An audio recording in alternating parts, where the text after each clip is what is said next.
함께 읽게 돼서 더 은혜가 되고 좋았습니다. 예수 그리스도를 죽은 자 가운데서 살리심으로 우리를 거듭나게 하사 산 소망이 있게 하시고, 그 말씀이었습니다. 연예인들 가운데 신앙이 좋은 그런 분들이 많이 있습니다. 그래서 연예인들 가운데 교회들에서 초대가 되어 간증을 하는 것을 많이 듣습니다. 그 가운데 배우 신현준 씨가 있어요. 여러분들 아마 아실 겁니다. 배우 신현준 씨. 아주 독실한 그런 신앙인이고, 또 공개적인 자리에서도 자기가 예수를 믿는 사람이다, 그렇게 많이 밝히고 있는 그런 분입니다. 이분이 참 신앙이 깊다, 대단하다 여겨지는 게, 언젠가 한번 간증에서 그런 얘기를 하더라고요. 자기가 부모님으로부터 어렸을 때부터 기도하는 법을 배웠는데, 하여튼 어렸을 때부터 뜻도 모르고 기도를 하고 자기가 하나님의 일에 쓰임을 받게 해달라고 그렇게 기도해야 된다고 배웠다는 거예요. 그래서 어렸을 때부터 하나님을 위해서 쓰임을 받게 하옵소서 그런 기도를 했는데, 그런 기회가 자기에게 어느 날부터 주어졌다. 하나님께서 자기 어렸을 때부터 기도한 대로 뭐 큰 일은 아니더라도 하나님께 쓰임을 받는 그런 기회가 있어서 이제 교회를 개척을 했는데, 키르기스탄과 또 카자흐스탄에 교회를 3개를 자신에게 개척할 기회를 하나님이 주셨다, 그런 얘기를 하는 것을 들었습니다. 대단하죠. 그러니까 자기 개인적으로 헌신해서 교회를 개척을 했다는 거예요. 이슬람 국가죠. 키르기스탄과 카자흐스탄은 제가 알기로는 중앙아시아에 있는 이슬람 국가인데, 그곳에서 교회가 모일 수 있도록 그곳에 파송된 선교사를 개인적으로 후원하고, 또 교회가 유지되는데 아마 재정적으로 그렇게 개인적으로 헌신을 하는 것 같습니다. 한 번은 유튜브 방송에서 그 아내와 함께 나와서 이제 방송을 하는데, 그 같이 방송을 하던 한 사람이 지인의 얘기를 했어요. 지인의 얘기를 하면서 그 지인의 아들이 있는데, 아들이 미 동부의 아이비 리그의 유명한 대학에서 공부를 하고 학사학위를 하고 그리고 석사학위를 하고 박사학위를 한 그런 그 지인의 아들이 어느 날 갑자기 소명을 받고 신학을 하기로 하고 신학교를 갔다는 거예요. 그런 얘기를 이제 어떻게 하게 되었습니다. 얘기를 하다 보니까.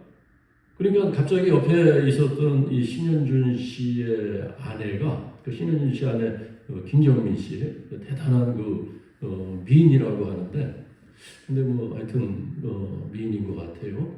근데 그 얘기를 듣고 반응이 어떠냐면 재미난 반응을 하더라고요. 그 아내가 무슨 반응이냐면, 그 얘기를 듣자마자 아이비 리그에 다니는 그 수재가 그 어느 날 갑자기 목회를 하겠다고 그러고 신학교를 갔다는 얘기를 듣고, 그 아내가 무슨 얘기를 하냐면 갑자기 깜짝 놀라면서, 어머나 아까워서 어떻게 해요? 너무 아깝다. 너무 아깝다. 아유 속상하겠다. 그 부모님은 너무 속상하겠다. 그 유명한 대학에서 그렇게 공부를 많이 했는데 신학교를 갔으니 너무 아깝다. 뭐 그렇게 이제 반응을 하는 거예요. 그랬더니 신현준 씨가 옆에서 옆구리를 툭툭 치면서 그런 말 하면 안 된다. 여기서 그런 말 하면 안 되지. 그래서 본심이 이제 드러난 것 아닌가. 뭐 그렇게 생각할 수 있을 것 같지 않겠어요? 뭐 기대를 한껏 한 그 부모가 기대를 얼마나 많이 했겠어요. 어렸을 때부터 공부를 잘하고, 뭐 보통 공부를 잘하는 건 아니잖아요.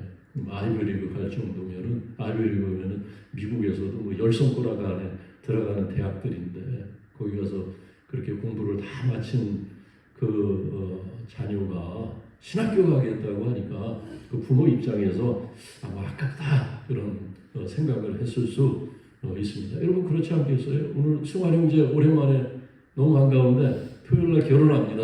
이은우 자매하고 둘이서 이제 결혼을 하는데 승환이도 뭐 여러분 공부 열심히 해서 일본에서 박사까지 했는데 어느 날 갑자기 일 그만두고 신학교 가겠다 하면은 우리 유재택 집사님 얼굴이 하얘지지 않으실지 모르겠어요. 지일이가 지금 열심히 박사과정까지 마치고 또 의사 되겠다고 지금 캐나다에서 하는데 어느 날 지일이 그럴 수도 있어요. 지일이가 보통 신앙이 아니어가지고 지일이가 어느 날 갑자기 신학교 가겠다면 아마 현준이가 그래 보세요. 현준이가 현준이가 변호사 됐는데 서울대학 나와서 변호사 됐는데 어느 날 갑자기 또 장로회 신학대학원 가겠다 하면은 양 집사님 아마 깜짝 놀라시지 않을까. 주변에서 야 아깝다. 우리 다혜가 사모가 되겠다고 또 어느 날 사모가 뭐 여기 당연해요. 나 승부도 가능성이 있어요. 승부가. 박수예요? 야 우리 황영주 권사님 대단하시네. 아깝지 않겠어요? 아깝다는 생각을 아마 다 할 수도 있습니다. 사도 바울이 부활하신 주님을 만나고 전도자가 돼서 복음을 전하게 되는데 사도 바울을 알았던 지인들은 어떤 생각을 했을까요? 그가 어느 날 복음을 전하면서 다닐 때 바울을 아끼고 바울과 함께했던 사람들 아깝다는 생각하지 않았을까요? 야 잘됐다. 바울이 참 복받았다. 축하해주고 그랬을까요? 그러진 않았을 거예요. 다 아깝다는 생각을 했을 거예요. 야 큰일 날 사람인데 똑똑한 사람인데 아깝다. 어쩌다 저렇게 됐을까? 아마 그런 생각을 충분히 했을 겁니다. 왜냐하면 바울은 여러분 대단한 사람이거든요. 바울은 12제자하고는 또 레벨이 틀려요. 사회적인 배경 그런 레벨이 틀린 사람입니다. 빌립보서 3장에서 바울 자신이 그런 얘기를 해요. 너희가 육체를 자랑하니 육체로는 내가 더하니라. 너희보다 더하니라. 그런 얘기를 바울이 슬쩍 이제 흘린 적이 있어요. 왜냐하면 사람들이 다 자기 자랑을 갖고 살아가는 거예요. 이 사람은 뭐 돈 자랑, 학력 자랑, 뭐 배경 자랑, 가문 자랑, 그런 지식을 자랑하고 자기 가진 것을 다 자랑하더라는 거예요. 그래서 바울이 그런 얘기를 하는 거예요. 나도 육체로 너희가 자랑하는 그런 것으로 나도 따지면 너희보다 내가 미치지 못할 것이 없다. 그러나 내가 다 그걸 버렸다는 거예요. 그 다 내가 부활하신 주님을 만나고 나서 보니까 다 덧없는 것들이고 다 허탄한 것들이더라. 그래서 나는 어떻게 하든지 나는 모든 것 그리스도를 위해서 다 배설물로 여기고 내가 다 부활에 이르기를 힘쓰노라. 이제 그런 고백을 합니다. 어쨌든 바울이 회심했을 때 그를 아는 사람들은 하나같이 아깝다는 생각을 충분히 했을 겁니다. 베드로는 어떠겠어요? 갈릴리에서 고기 잡던 베드로가 주님의 부르심을 받고 그가 주님을 쫓고 그리고 나중에 그가 복음을 전하는 제자의 삶을 살 때 베드로는 또 달랐을 것 같아요. 그가 갈릴리에서 어부였기 때문에 아마 사람들은 오히려 출세했다 그렇게 얘기했을 수도 있겠어요. 왜냐하면 그는 뭐 그렇게 대단한 사람이 아니었으니까. 그런데 베드로 자신은 한때 자신이 아깝다는 생각을 했어요. 내가 예수를 위해서 내가 죽는 것, 예수를 위해서 내가 희생하는 것, 주님을 위해서 내가 죽는 것, 그건 좀 아깝다라는 생각을 한 적이 있어요. 틀림없이 그렇게 생각을 했어요. 왜 그렇게 생각을 했다는 반정을 짓냐면 우리가 지난주 누가복음 말씀을 매일 성경 순서를 따라 읽었지만 바울 베드로가 주님을 3번이나 모른다고 부인하지 않습니다. 내가 그를 알지 못한다. 내가 그를 알지 못한다. 그럼 이거 무슨 얘기냐면 내 생명이 아까운 거예요. 내가 예수님을 주님이라고 고백을 하면서 쫓아다니지만은 그러나 내가 주님과 함께 죽기에는 내 생명이 아깝다. 내 삶이 아깝다. 그러니까 부인한 거거든요. 그런 생각을 한 겁니다. 사실 우리 모두가 아깝지 않은 생명이 어디 있습니까? 뭐 내 생명은 둘째치고 우리가 헌신하는 것, 어떤 신앙을 위해서, 교회를 위해서, 주님의 몸된 교회를 위해서 시간을 들이고 헌신하는 것, 아깝다는 생각을 할 때가 많이 있습니다. 아깝다고 생각하는 분들이 많이 있어요, 사실은. 그러면서 우리는 그냥 신앙생활 하고 있는데 한계가 있죠. 우리가 부활하신 주님을 알고 만나기 전에는 사실 다 아까워요. 시간 들이는 것도 아깝고, 내가 정해놓은 것 이상의 시간을 들이는 것도 아깝고, 내가 정해놓은 것 이상의 헌신을 하는 것도 아깝다는 생각에 붙들려서 그렇게 우리가 베드로처럼 그렇게 살아가게 되는데, 근데 놀라운 것은 그게 끝이 아니라는 겁니다. 그게 끝이 아니라 베드로가 거기서 끝난 것이 아니죠. 사람들은 바울이 아깝다고 했지만은, 그러나 바울 자신은 자기의 생명을 다 주님을 위해서 드리는 것 아깝다는 생각을 하지 않았어요. 사도행전 20장 말씀 보면은 그는 그런 고백을 하죠. 주 예수께 받은 사명, 그 은혜의 복음 증거하는 일을 마치려 하면 나의 생명을 뭐라 그랬습니까? 나의 생명을 조금도 내가 아끼지 않냐. 내가 기꺼이 드리겠다는 거예요. 내게 주어진 사명을 위해서라면은, 주님께서 맡기신 그 복음을 위해서라면은 나의 생명을 내가 아끼지 않고 드리겠다. 기꺼이 드리겠다는 거예요. 기꺼이. 로마에 가면은 꼭 한번 들러봐야 될 것 중에 하나가 세 분수 교회라는 것이 있어요. 세 분수 교회. 아주 고색창연한 그런 교회, 크지는 않은 교회인데, 그 교회까지 연결된 그 정원을 가로질러서 교회까지 연결된 그 잘 다듬어진 돌로 된 길을 지나서, 돌길을 지나서, 근데 그 돌길이 2000년 전에 로마 시대 때 닦아놓은 길인데 지금도 아주 만질만질해요. 로마 시대 때 잘한 것이 이제 두 가지가 있대요. 도로, 그리고 로마법. 이게 로마법이 이제 모든 현대법의 기초가 되었다 그러죠. 그리고 모든 길은 로마로 통한다는 말이 생길 정도로 전 세계를 지배하기 위해서 로마가 가장 신경을 써서 하는 것이 이제 단단한 도로를 닦아놓냐. 근데 그 도로가 진짜 지금도 멀쩡하고 앞으로도 뭐 수백 년, 수천 년은 멀쩡할 것 같아요. 근데 그 도로 끝에 세 분수 교회가 있는데, 왜 이름이 세 분수 교회냐? 그곳에서 바울이 갇혔다가, 거기 바울이 마지막에 갇혔던 감옥이 있고, 그리고 거기서 그 바울이 참수를 당합니다. 바울은 로마 시민권을 갖고 있었기 때문에 십자가 처형은 이방인들, 로마 시민이 아닌 이방인들을 처형할 때 쓰던 방법이었고, 바울은 로마 시민권자였기 때문에 참수를 당합니다.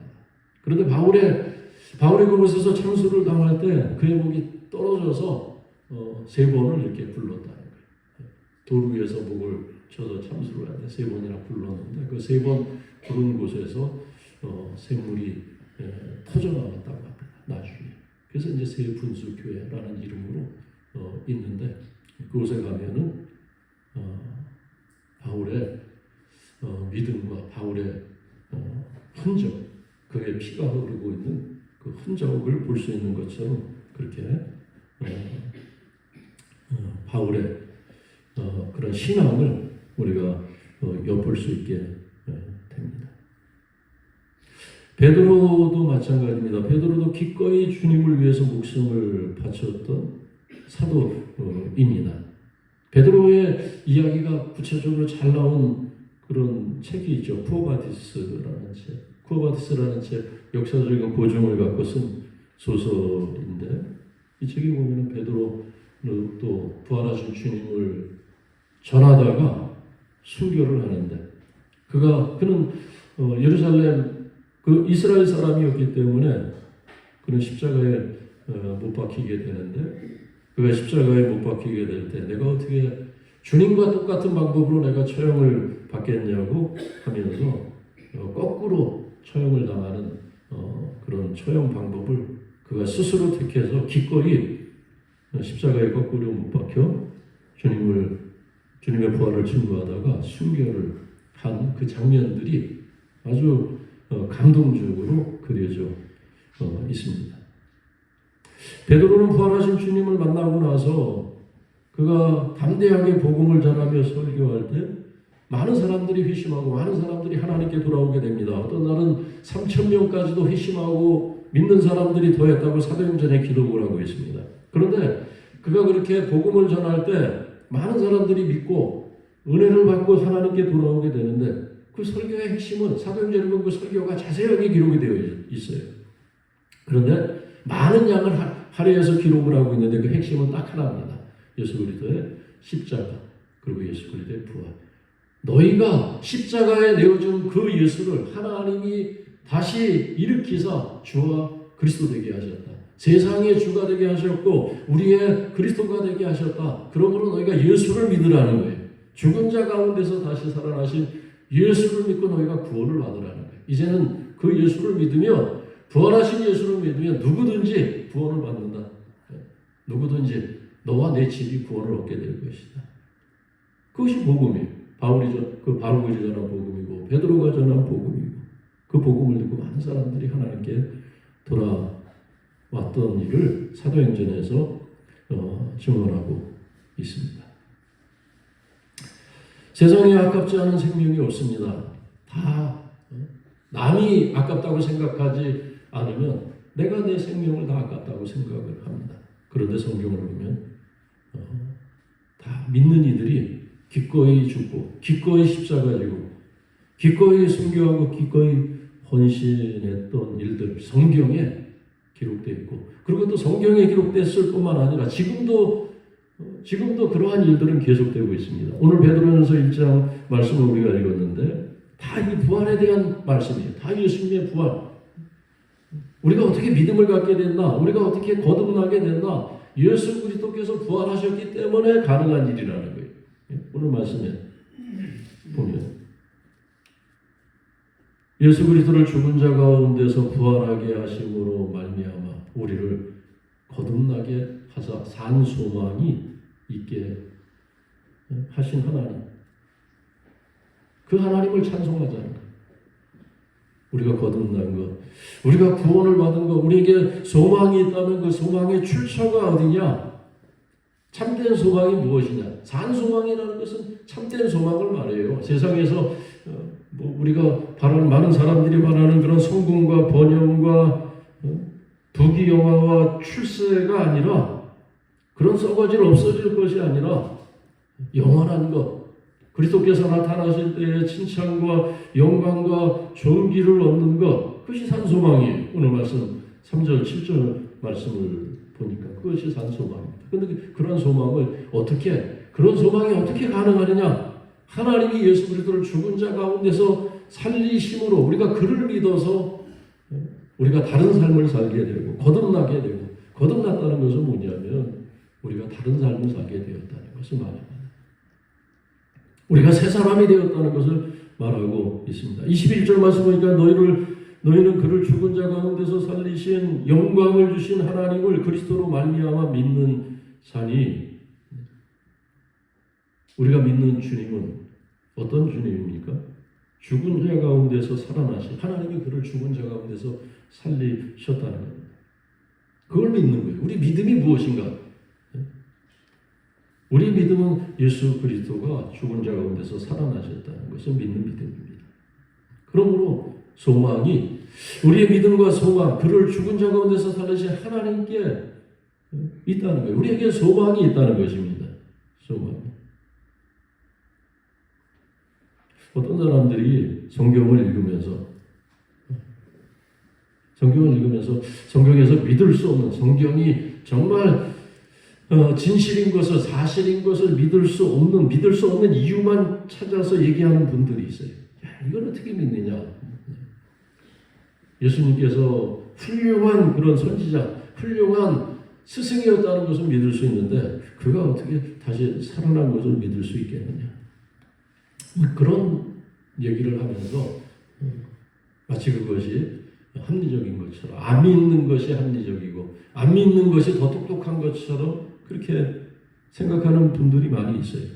그런데 우리가 더 정직하게 성경을 읽고 더 진지하게 성경을 읽으면 우리가 성경을 통해서 믿지 못할 이유를 찾는 것보다 오히려 하나님을 믿을 수밖에 없는, 예수 그리스도의 부활을 믿을 수밖에 없는 이유를 찾는 것이 더 설득력 있고 더 합리적이고 더 쉽다는 생각을 할 수도 있습니다.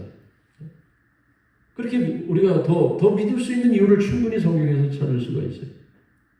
어떤 이유입니까? 앞에서 얘기한 거예요. 정말 아까운 사람들이 기꺼이 주님을 위해서 자기 삶을 드리고 기꺼이 순교하고 기꺼이 헌신하는, 세상에서는 정말 아쉬울 것이 없는 사람들인데 기꺼이 하나님을 위해서 다른 삶을 사는 그런 사람들의 이야기, 그런 이야기가 성경에 가득해요. 그리고 그런 이야기는 성경 속에서만 있는 것이 아니라 지금도 ING 중에 지금도 변화와 새 삶을 살아가는 예수 그리스도를 만나서 살아계신 하나님을 고백하며 지금도 신념과 확신을 갖고 살아가는 사람들이 얼마나 많이 있습니까? 결국 우리가 여기서 다 모여서 우리가 함께 예배하는 우리 모두도 살아계신 하나님, 그리고 그 하나님께서 죽은 자 가운데서 그리스도 예수를 일으키신 그런 부활의 역사 가운데 우리가 여기 있는 것 아니겠습니까? 탐 도일이라는 선교사가 있는데 이분은 이슬람권에서 선교하는 분입니다. 아마 복음을 전하기가 가장 어려운 곳이 이슬람권 국가들 아닐까 싶어요. 그보다 더한 곳이 있다면 북한이겠죠. 북한은 아마 이슬람보다도 더 어려운 곳이죠. 이분은 이슬람권에서 특별히 이집트에서 복음을 전하는 선교사인데 이분이 쓴 꿈과 비전이라는 책이 있어요. Dreams and Visions. 그런 책이 있어요. 거기 1장의 앞부분에 그런 얘기를 소개해요. 이집트에서 복음을 전하다가 납치가 됐어요. 시장에서 납치가 됐습니다. 이 사람이 어떻게 선교사인 걸 알고 아주 근본주의 이슬람 교도들에 의해서 자신이 납치됐다고 생각을 했어요. 안대로 눈이 가려지고 그리고 알지 못하는 곳으로 끌려가면서 자신이 이제 죽겠구나. 내가 기꺼이 복음을 위해서 죽겠다는 각오를 단단히 하고 무서운 시간을 보내게 되는데 그가 알 수 없는 곳에 끌려갔을 때 그런 자신을 납치한 사람들의 얼굴을 마주하게 됩니다. 근데 이 사람들이 놀라운 얘기를 하는 거예요. 무슨 얘기를 하냐면 우리는 당신을 절대 해치지 않을 테니까 걱정하지 말라는 얘기를 하는 거예요. 당신을 해치기 위해서 죽이기 위해서 납치한 것이 아니다. 우리는 이슬람 코란을 가르치는 우리는 사람들이다. 이 사람들 보니까 이 탐 도일이라는 선교사를 납치한 사람들이 이맘은 뭐냐면은 이슬람 종교 지도자들이에요. 근데 이 사람들이 이 선교사를 납치한 거예요. 근데 왜 납치했냐? 죽이려고 납치한 것이 아니라 놀라운 얘기를 하는 거예요. 우리는 다 예수를 믿는 사람들이라고 얘기하더래요. 그 책에 나오는 얘기예요. 우리는 다 예수를 믿는 사람들이다. 근데 이 사람들이 이슬람 그 종교 지도자들이 어떻게 주님을 믿는다고 할 수 있을까? 근데 이 사람들이 하는 얘기가 무슨 얘기를 하냐면 우리는 다 꿈에서 예수를 만났다. 우리는 바울 선생이 그 옛날 다메섹 도상에서 부활하신 주님의 음성을 들은 것 이상으로 우리는 우리의 꿈에서 생생하게 당신들이 믿는 예수의 음성을 들었고 그분의 형상을 우리가 보았다. 근데 우리가 더 예수를 알고 싶은데 우리가 예수를 알 방법이 없다. 그래서 우리가 다 같은 경험을 하고 우리가 다 살아계신 하나님, 당신들이 믿는 그 하나님을 우리가 믿고자 하는데 우리에게 성경을 가르쳐 줄 수 있느냐. 그런 얘기를 하더래요. 그러니까 초대교회 때 여러분들 그 어려운 시대에는 기적과 표적이 많이 나타났거든요. 그러니까 자유가 없고 그런 위협이 있고 핍박이 있는 곳에서 하나님께서는 정말 지금도 사도행전에서 있었던 그런 것처럼 기적 같은 방법으로 비상한 방법으로 하나님께서 구원받을 사람들을 부르시는 하나님의 역사가 지금도 계속되고 있어요. 지금도 어떤 사람들이 예수를 믿을 것 같지 않은 사람들이 지금도 예수를 믿고 돌아오고 거듭나는 역사가 정말 거듭나서 산 소망을 갖고 살아가는 그런 일, 오늘 이 말씀에 있는 그런 일들이 계속되고 있지 않습니까? 그런 일을 기록하고 있다. 예수님이 부활하신 증거. 안 믿는 것이 더 이상한 거예요. 오히려 믿는 것이 더 쉽습니다. 믿는 것이. 21절 말씀 우리 한번 같이 한 목소리로 읽겠습니다. 같이 읽습니다. 시작. 너희는 그를 죽은 자 가운데서 살리시고 영광을 주신 하나님을 그리스도로 말미암아 믿는 자니 너희 믿음과 소망이 하나님께 있게 하셨느니라. 소망이 하나님께 있습니다. 기도하겠습니다. 살아계신 하나님 아버지, 감사합니다. 부활절 이 귀한 아침에 우리의 소망을 다시 바라보며 하나님께 영광을 올려 드립니다. 성령이 아니고서는, 성령의 감동, 도우심이 아니고서는 부활하신 예수님을 믿을 수 없는데, 우리를 긍휼히 여기사 우리에게 성령의 감동을 허락하여 주시고 먼저 믿고 먼저 산 소망을 품고 살게 하시니 감사를 드립니다. 부활하신 주님을 만나고 새 삶을 살고 세상을 다르게 살았던 사도들과 초대교회 성도들처럼 오늘 우리도 이 세대에서 부활하신 주님을 믿는 그 믿음으로 세상을 다르게 살아가는 하나님의 백성들 되기를 원합니다. 주님 우리를 도와주시고 함께하여 주옵소서. 예수님의 이름으로 기도하옵나이다. 아멘.